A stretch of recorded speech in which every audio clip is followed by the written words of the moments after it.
Okay hello दोस्तों, कैसे हो? बढ़िया होंगे। आज का ना वीडियो लेकर इस वीडियो के अंदर हम लोग बात करने वाले न्यूज़ एंड अपडेट्स के बारे में। तो बिना किसी टाइम वेस्ट किए शुरुआत करते हैं। सबसे पहले हम लोग एज के बारे में बात करने वाले हैं। तो जैसे कि आप लोगों को पता है, मैंने आज से 5 दिन पहले आपको एज के बारे में बताया था कि एज AEW के अंदर जा सकते हैं वगैरह वगैरह। और WWE की जो रिपोर्ट्स, मतलब जो WWE ने ऑफ़र दिया था एज को, वो एज ने एक्सेप्ट नहीं किया। सॉरी, एज ने WWE को ऑफ़र दिया था, वो WWE ने एक्सेप्ट नहीं किया। इसके बाद एज भाई खुद आ गए, मतलब एज खुद आ गए। उन मतलब कार में थे एज, और उन्होंने वहाँ से अपनी वीडियो रिकॉर्ड करी और बताया कि जो WWE और एज की जो बातें हैं ना, ये फेक है, मतलब ये है ही नहीं रियल। अपने एज ने अपने मुंह से बोला कि मेरी और WWE के बीच में कोई भी क्रेजी कॉन्ट्रैक्ट के बारे में बात नहीं हुई है।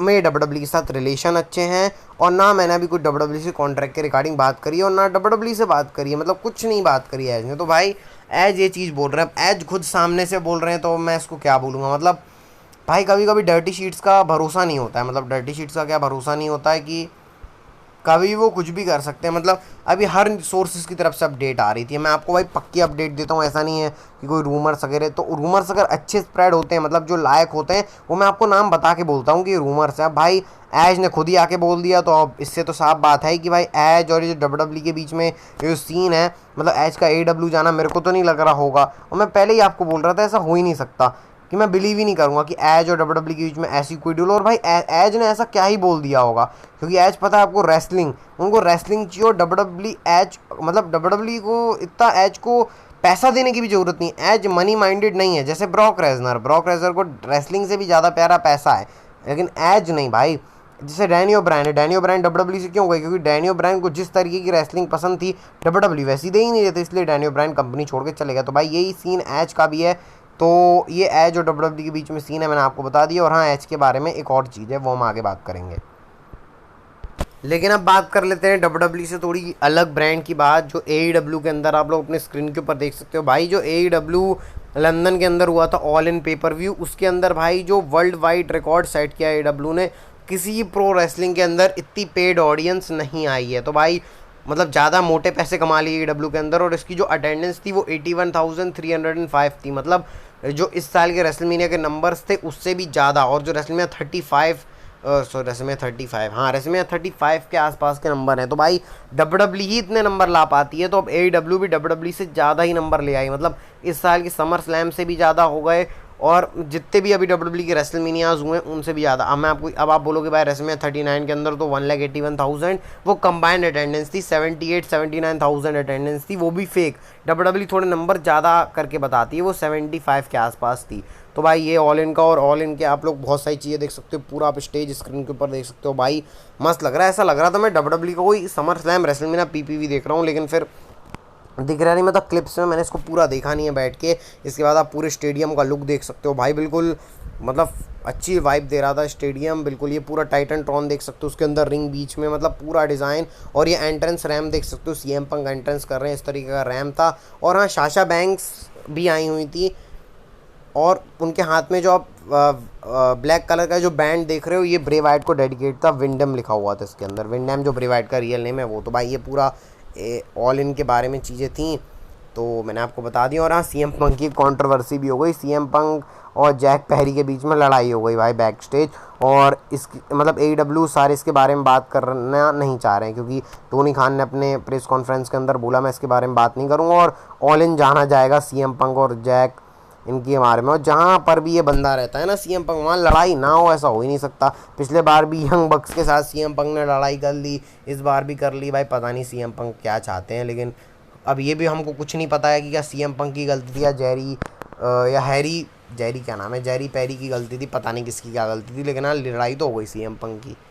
और हाँ, सबसे अच्छा मैच वो मेन इवेंट का रहा, MJF वर्सेस एडम कोल के बीच में। एडम कोल ही नाम था ना, हाँ एडम कोल के बीच में। और भाईचारा वाला मैच था, क्योंकि दोनों फेस सुपरस्टार हैं AEW के। तो भाई लेकिन ये ऑल इन अच्छा गया, और CM पंक जीत गए समोआ जो से रियल चैम्पियनशिप करके कोई मैच था।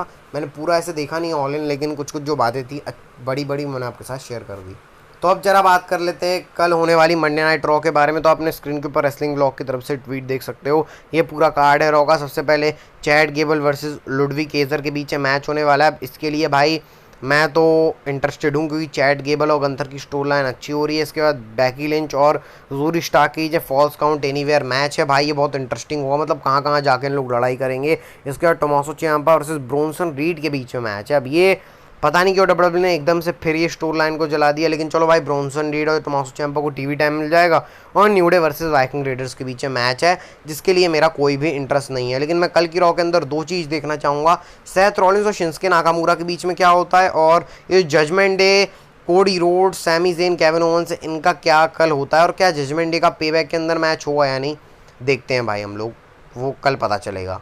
लेकिन हाँ, मैं कल की रॉ के लिए उतना भी एक्साइटेड नहीं हूँ, जबकि पेबैक का गोम एडिशन है और पेबैक के लिए भी उतना ज़्यादा हाइप नहीं है इस बार। तो आप बिल्कुल कुछ ऐसा OMG एक्सपेक्ट मत करना। हाँ, बैकी लिंच और शॉजी, क्या बोल रहा हूँ मैं, बैकी लिंच और ज़ोरी स्टार के बीच में एक अच्छा मैच हो सकता है कल।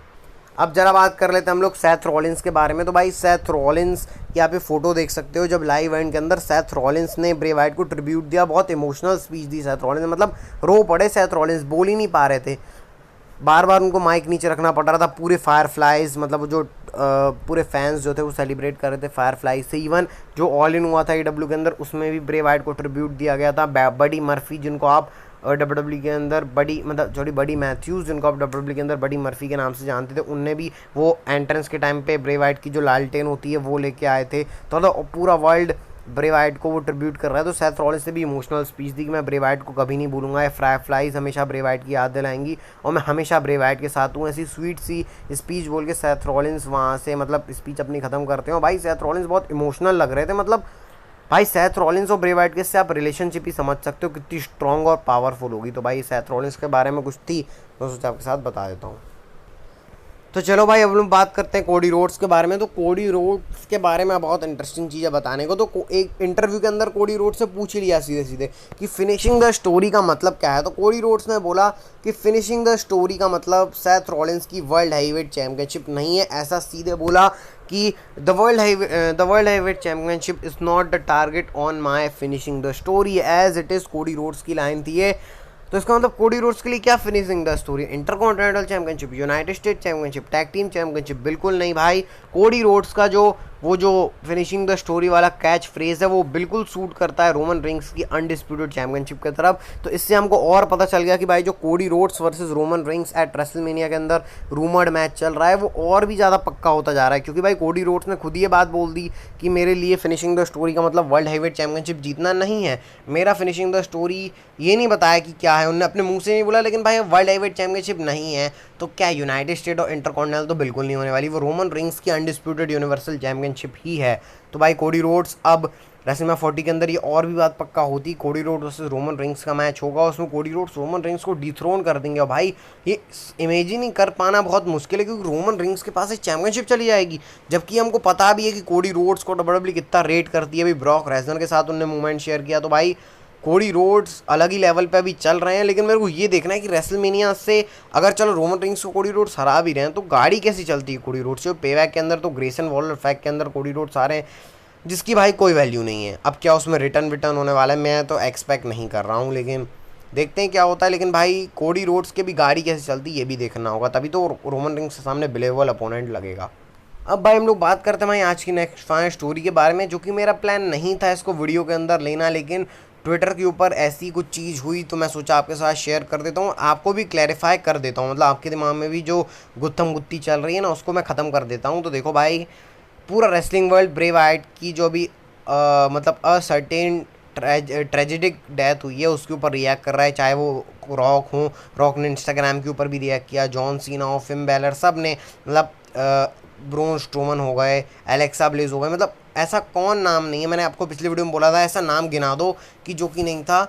तो रोमन रिंग्स ने अभी तक कुछ रिएक्ट नहीं किया, ना इंस्टाग्राम के ऊपर, ना अपने ट्विटर के ऊपर, ना वो स्मैकडाउन के एपिसोड में आया। तो इससे लोग रोमन रिंग्स को बहुत क्रिटिसाइज़ कर रहे हैं कि इस बंदे को कुछ फ़र्क नहीं पड़ता है, बेकार है रोमन रिंग्स, किसी काम का नहीं है, मतलब इसको कुछ फ़र्क नहीं पड़ता है किसी से, अपने ट्राइबल चीफ में रह रहा है, कैसा आदमी है, दिल का बुरा है। मतलब मैं ऐसे कमेंट पढ़ रहा था, Roman rings is full of shit करके भी कमेंट्स आ रहे थे, एफ के भी कमेंट्स आ रहे थे, मतलब इतनी हेट मत दो यार, मतलब भाई थोड़ा समझो, मतलब मैं आप लोगों को नहीं बोल रहा, लेकिन मैं आपको इन जनरल बता रहा हूँ कि देखो होता क्या है। अब रोमन रिंग्स का जो कैरेक्टर है वो भी ट्राइबल चीफ वाला चल रहा है, ठीक है। ट्राइबल चीफ वाले कैरेक्टर में हो सकता है रोमन रिंग्स चाहते हो मैं ट्वीट करूँ, लेकिन डब्ल्यूडब्ल्यू ने उनको मना कर दिया। और रही बात वो स्मैकडाउन पे क्यों नहीं थे, क्योंकि रोमन रिंग्स स्मैकडाउन पे शेड्यूल नहीं थे। अब आप बोलोगे एरिक रोवन कहाँ शेड्यूल था, अरे भाई एरिक रोवन को पहले से डब्ल्यूडब्ल्यू ने इन्फॉर्म, मतलब डब्ल्यूडब्ल्यू ने एरिक रोवन को कर दिया होगा इन्फॉर्म, और रोमन रिंग्स शेड्यूल नहीं थे। उसमें तो एलेक्सा ब्लिस नहीं आ पाई, मतलब ऐसा होता है फ्लाइट की दिक्कत, एलेक्सा ब्लिस नहीं आ पाई। एरिक रोवन के आसपास रहते होंगे एरिक रोवन, मेरे को पता नहीं, लेकिन हाँ एरिक रोवन आसपास रहते होंगे तो आ गए होंगे। अब देखो मैं रोमन रिंग्स के सपोर्ट में कुछ नहीं बोल रहा, मैं आपको ट्रूली बात बता रहा हूँ कि रोमन रिंग्स जब शेड्यूल में ही नहीं थे, और उसके बाद भाई फ्लाइट का इशू एलेक्सा ब्लिस के साथ भी हुआ, एलेक्सा ब्लिस नहीं आ पाई, तो रोमन रिंग्स कहाँ से आ पाते, मतलब रोमन रिंग्स कहाँ से ही आ पाते। और उसके बाद अभी 2-3 दिन हो सकता है रोमन रिंग्स ब्रे वाइट की फैमिली को अप्रोच कर चुके हो, हमको नहीं मालूम हो, लेकिन रोमन रिंग्स अच्छे आदमी है, मतलब उन्होंने किड्स के लिए बहुत कुछ कंट्रीब्यूट किया। और आपने रोमन रिंग्स वगैरह आप लोग डब्ल्यूडब्ल्यू 2-3 साल पहले से जानते हो, तो रोमन रिंग्स भी लुकीमिया से गुजर चुके हैं। आप फोटो देख सकते हो, लुकीमिया वाली फोटो है, इससे रोमन रिंग्स गुजर चुके हैं, तो रोमन रिंग्स सब समझते हैं भाई। और ऐसा कोई भी डब्ल्यूडब्ल्यू के अंदर ऐसा बंदा नहीं, even Finn Balor, Rhea Ripley, Dominik, इन सब ये सब दिल के अच्छे हैं, ये सब डब्ल्यूडब्ल्यू के अंदर कैरेक्टर अपन को दिखाते हैं, अपन को एंटरटेन करते हैं। माइकल कोल ने वो लाइन बोली थी कि ब्रे वाइट और हैरी फंक जो हमको छोड़ के चले गए हैं वो एंटरटेनमेंट के लिए जाने जाते हैं, तो हम एंटरटेनमेंट के ऊपर ही फोकस करेंगे। तो भाई हो सकता है रोमन रिंग्स उस कैरेक्टर के चक्कर में ना कर रहे हो, और मैं ना रोमन रिंग्स के साइड हूँ, ना मैं ब्रे वाइट के फैंस के साइड हूँ। ये सब ब्रे वाइट के फैंस बोल रहे हैं, अब ना मैं उनके साइड हूँ कि वो सही बोल रहे हैं, ना मैं रोमन रिंग्स के साइड हूँ कि रोमन रिंग्स सही कर रहा है। मैं आपको ऐसा न्यूट्रल चीज़ें बताना चाह रहा हूँ। अब ये सब चीज़ें मैंने बताई कि रोमन रिंग्स क्यों नहीं कर रहे, बिकॉज ऑफ कैरेक्टर, ठीक है। अब मिज ने भी कर दिया, कई लोग बोल रहे हो मिज और रोमन रिंग्स के कैरेक्टर में चेंज है, मिज वो सिर्फ अभी एले नाइट से खुन्नस है, लेकिन रोमन रिंग्स का जो कैरेक्टर पूरा ट्राइबल चीफ वाला है। तो आप समझ सकते हो मैंने 2-3 मिनट के अंदर जो बात बोली वो क्या थी। तो भाई हेट मत फैलाओ।